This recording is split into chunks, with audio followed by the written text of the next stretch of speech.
There's a reason fear exists. It's not a flaw in our wiring. It is our wiring. From the earliest moments of our species, fear helped us survive. It told us when a predator was near. It whispered warnings about cliffs, storms, and the unknown. Fear kept us alive. But here's the shift that changes everything.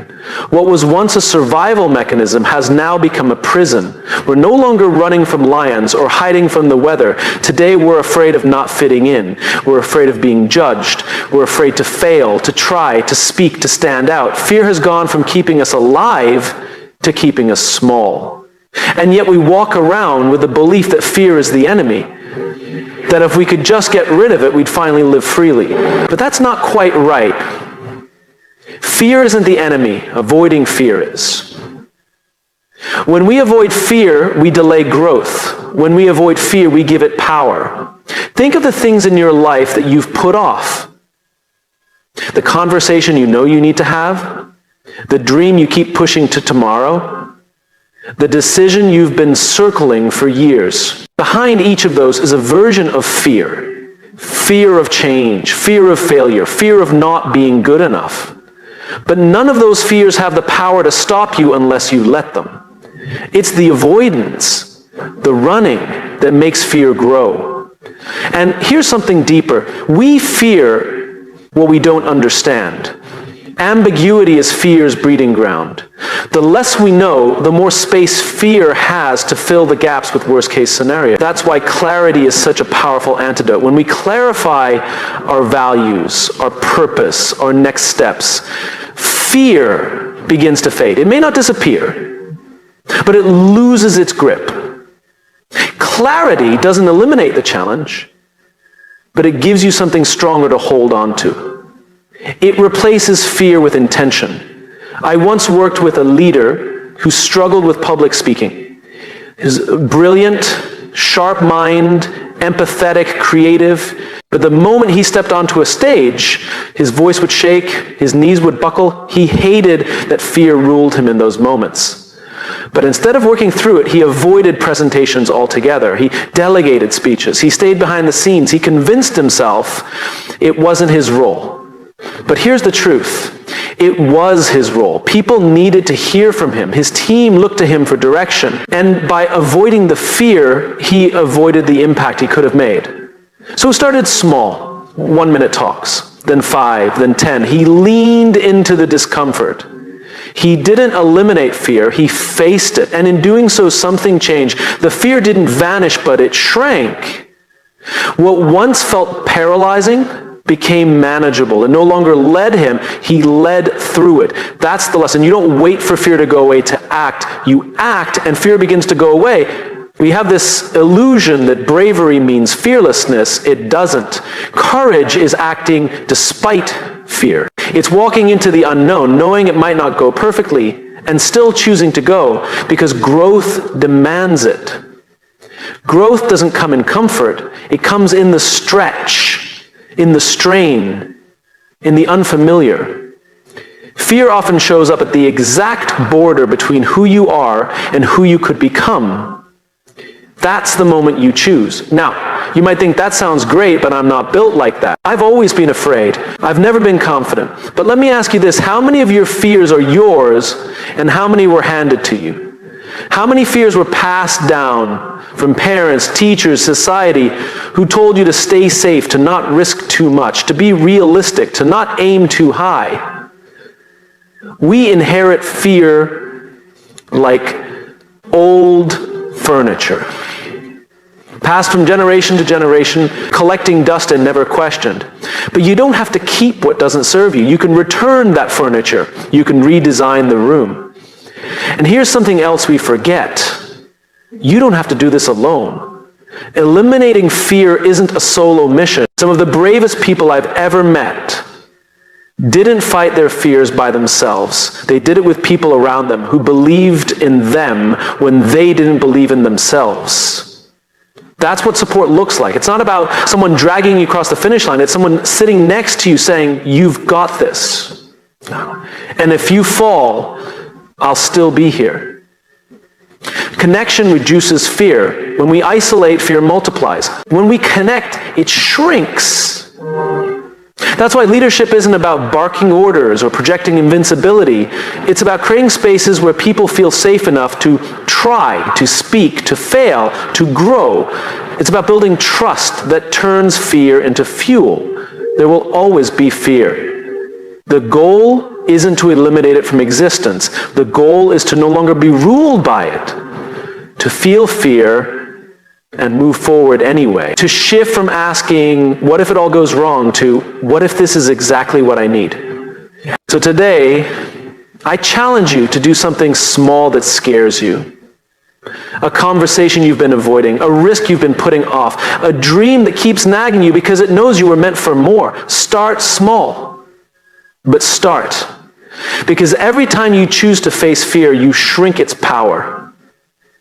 Every time you act despite fear, you grow into more of who you're meant to be. Fear will knock on your door often, but it doesn't have to live in your house. You get to decide who stays. And the more you choose courage, the less space fear has to take root. So the question isn't, how do I eliminate fear forever? The question is, how long am I willing to let fear be in charge of my life? Because the life you want, the purpose, the impact, the legacy, it's all waiting for you just on the other side of fear. Fear thrives in the unknown. It feeds off uncertainty. When we don't know what's ahead, our mind fills in the blanks, and it usually doesn't do it with optimism. We imagine the worst case scenario. We picture failure, rejection, embarrassment. We don't see the mountain as something we can climb. We see it as something that will bury us. And so we freeze. That's how fear works. It multiplies in silence, it grows in confusion. And the moment we feel lost, it swoops in and starts whispering all the reasons we shouldn't move forward. But what if the problem isn't the fear itself? What if the real issue is the lack of clarity? Well, because when we know who we are, when we understand where we're going and why, fear loses its edge. It may still be there, but it doesn't control us. It doesn't define our decisions. Clarity doesn't eliminate the difficulty of the road ahead, but it gives us a reason to take the next step. Think of a time in your life when you felt totally overwhelmed. Maybe you were facing a big decision, whether leave a job, start something new, speak your truth in a relationship. Chances are what made it most terrifying wasn't the decision itself, but the fog surrounding it. You didn't know what would happen. You didn't know what it would cost. You didn't know how others would react. And that uncertainty became the breeding ground for fear. But then, maybe after reflection, maybe after conversation, maybe after hitting a low point, things became clearer. You started to see why this decision mattered. You realized what was at stake if you didn't act. You got a glimpse of what was possible on the other side of discomfort. And suddenly, even though the fear didn't vanish, something inside you felt stronger than it. That's the power of clarity. Clarity gives direction, and direction gives confidence. Not because everything is guaranteed to work out, but because now you know what you're willing to do anyway. Clarity aligns you with purpose. And when you're anchored in purpose, fear becomes noise. I remember talking to a young entrepreneur once. He had this brilliant idea, a product that could truly impact people. But he was stuck. He had funding lined up, a prototype built, even a small community waiting to buy, and yet he couldn't move.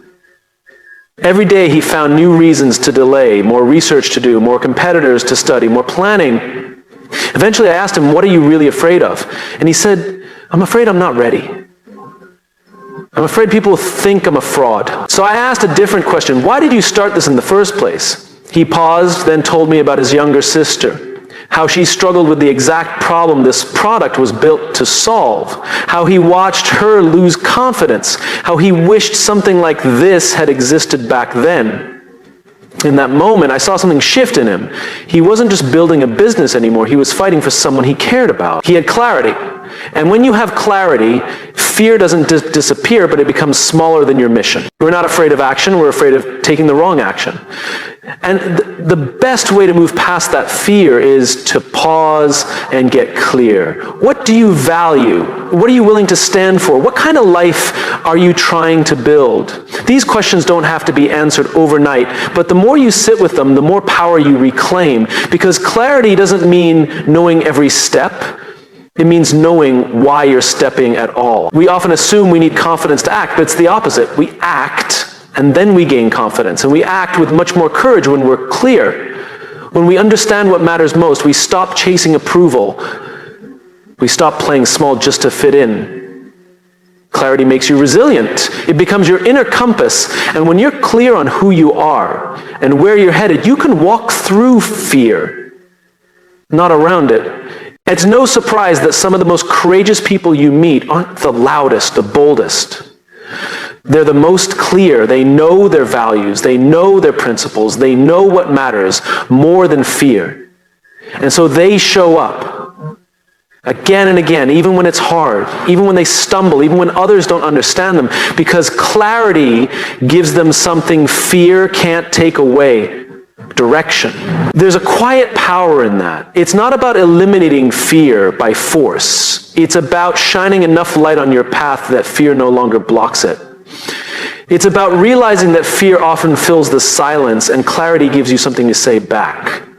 Ask anyone who has built something meaningful, a movement, a company, a legacy, and they'll tell you there were moments of fear, but they'll also tell you they kept going because the why was louder than the doubt. Clarity became their shield. We waste so much time trying to feel fearless. What we should really focus on is feeling clear.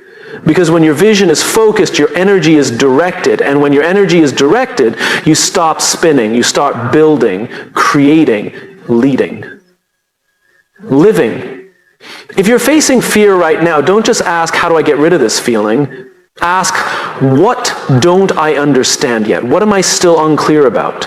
And once you know the answer, take one small step forward, even if it's just writing it down, calling someone you trust, or making a tiny move toward the future you want.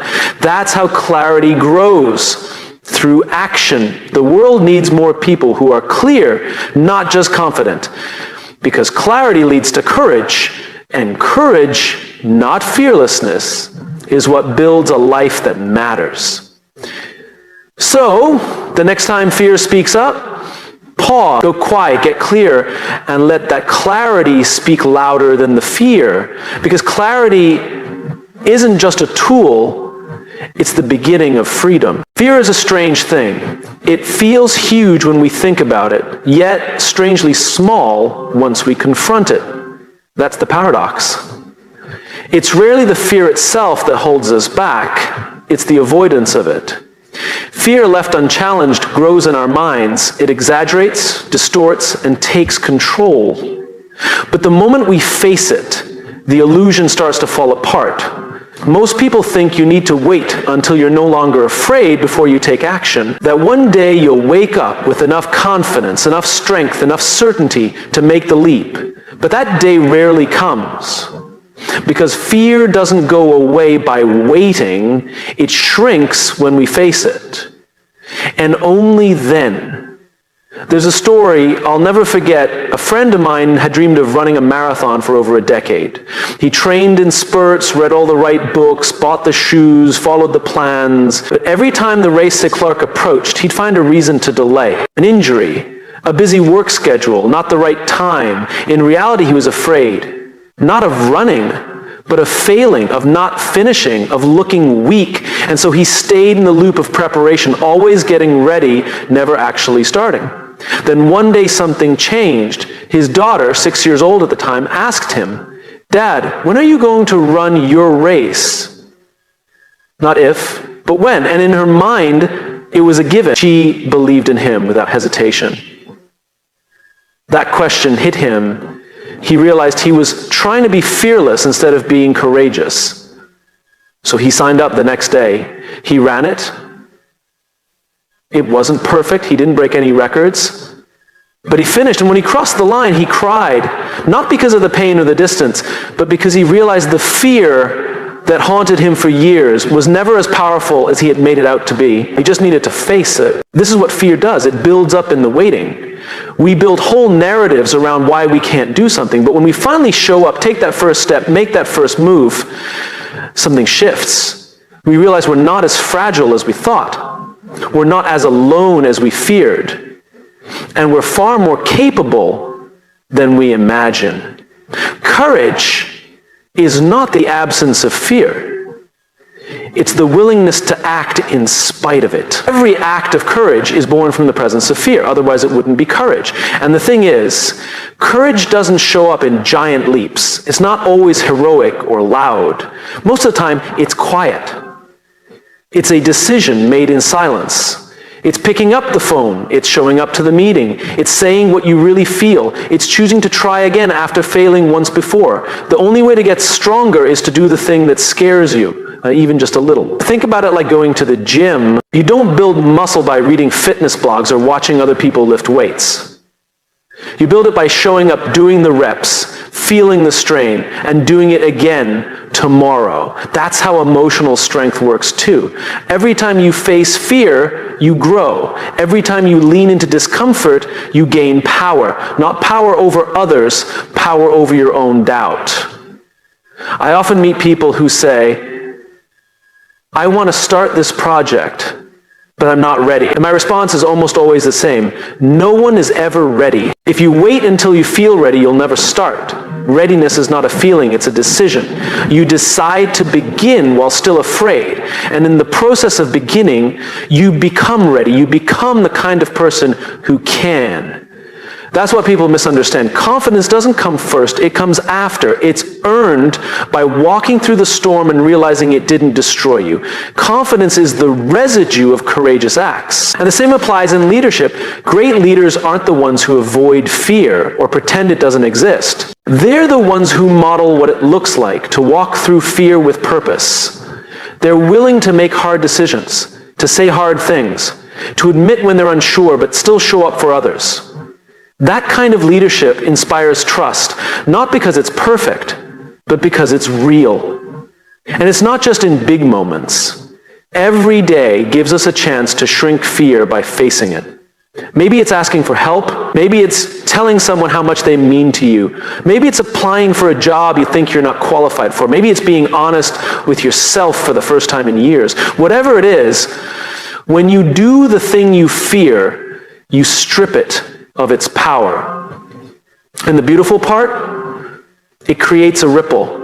When someone sees you do something brave, especially something that scared you, it gives them permission to do the same. Courage is contagious. You never know who's watching. You never know whose fear you're helping shrink by choosing to face your own. Fear isn't something you eliminate once and for all. It's something you manage. You dance with it, you learn its patterns, and then you decide again and again not to let it drive. You don't need to defeat fear, you just need to step past it. One step, one conversation, one choice at a time. And slowly the grip loosens. The difference between the life we have and the life we want is often one difficult step. One moment where we face the thing we've avoided. When we finally stop negotiating with fear and start walking through it. So the next time fear shows up, don't wait for it to leave. Don't give it more space than it deserves. Look it in the eye. Do the thing anyway. Because you'll find that most of the time, fear wasn't the mountain, it was the shadow. And once you face it, you realize you were always bigger than it. Most of us are wired to seek comfort. We want to feel safe. We want things to be predictable. We want to know what's coming next. And that's human. It's not weakness, it's survival. Our brains are built to protect us from danger, to avoid risk, to keep us out of pain. But here's the hard truth. The life you dream of, the life filled with meaning, impact, and growth, does not live in your comfort zone. We like the idea of growth, we like the results of growth, but the process of growth, that part's messy, it's uncomfortable, it's full of doubt, awkwardness, and failure. And most of us aren't afraid of growth, we're afraid of what we'll have to feel on the way there. Because growth demands that we leave behind what's familiar. It demands that we step into the unknown. And nothing invites fear faster than uncertainty. But that's the thing. Comfort and growth rarely exist in the same room. You can't have both, not at the same time. Every time you choose comfort, you're saying no to a piece of your potential. And every time you choose growth, you're saying yes to the discomfort that comes with becoming more. That's the trade-off. And it's not easy, but it's worth it. Think about a time when you felt truly proud of yourself. Not just relieved, not just happy, proud. It probably didn't happen while you were coasting. It happened because you did something hard. You stepped up, you stretched, you chose to move forward when it would have been easier to stay still. And in that moment, something in you changed. You grew. I remember speaking to a woman who had worked at the same job for over 20 years. She was excellent at what she did, respected, valued, comfortable. But somewhere deep down, she knew she had more to give, more to create, more to become. The problem wasn't that her job was bad. The problem was that she had stopped growing. She had mastered her role, but lost touch with her ambition. She didn't feel afraid every day, but she didn't feel alive either. And so after years of playing it safe, she made a decision. She walked away. She didn't have it all figured out. She wasn't sure what came next. But she was clear on one thing. She was no longer going to let fear of the unknown keep her locked in the familiar. The first year was hard. She faced doubt, setbacks, even loneliness. But by year 2, she had started her own business, something she dreamed of but never thought she had the courage to do. And she said something I'll never forget. I've never been more scared, and I've never been more free. That's what growth gives you. Freedom, not freedom from fear. When you choose growth over comfort, you're telling the world and yourself that you believe in something bigger than your current circumstances. You believe in what's possible, and that belief becomes your fuel. But let's be honest, comfort is tempting. It's cozy, it's predictable. It whispers, just stay here, you're doing fine. Don't make things harder than they need to be. And if you listen to that voice long enough, it will convince you that fine is enough, that safety is success, that avoiding pain is the same thing as living a good life. But it's not. The best things in life, the things that light your soul on fire, don't happen because you played it safe. They happen because you chose to stretch, to evolve, to grow. And every time you make that choice, you reinforce something powerful, that you are not defined by your fear, you are defined by your willingness to walk through it. This applies to every area of life. In relationships, choosing growth might mean having the hard conversation instead of avoiding it. In your career, it might mean taking on a role you don't feel quite ready for. In your personal life, it might mean admitting that you've been coasting and deciding that good enough is no longer enough. And here's the secret. The more you choose growth, the easier it becomes. Not because the challenges disappear, but because you start to trust yourself. You build a track record of courage. You look back and realize, I've done hard things before. I can do this too. That self-trust is one of the greatest gifts growth offers, and it only comes from choosing to be uncomfortable on purpose. We live in a world that celebrates ease, fast answers, instant gratification. But the most meaningful transformations don't happen fast. They happen when you consistently choose the harder path, the one that stretches you, shapes you, and sometimes scares you. They happen when you stop asking what's the easiest way and start asking what's the way that helps me grow. Growth isn't always exciting. Sometimes it's painful. Sometimes it's lonely. Sometimes it means letting go of what you thought you needed. But it always leads somewhere better, somewhere fuller, somewhere truer. The world doesn't need more people chasing comfort. It needs more people willing to grow. Even when it's hard. Even when it's slow. Even when it doesn't guarantee immediate reward. Because that's where leadership begins. That's where transformation happens. And that's where fear starts to lose its power. You don't have to make massive changes overnight. Just start by noticing where you've been choosing comfort over growth. Then pick one place, one moment, one decision, and choose differently. Choose the path that challenges you, that humbles you, that teaches you something new. Because when you do, you'll find something remarkable. Fear begins to shrink. Not because it's gone, but because you've outgrown it. And that is the path to becoming the person you were always meant to be. There's something paralyzing about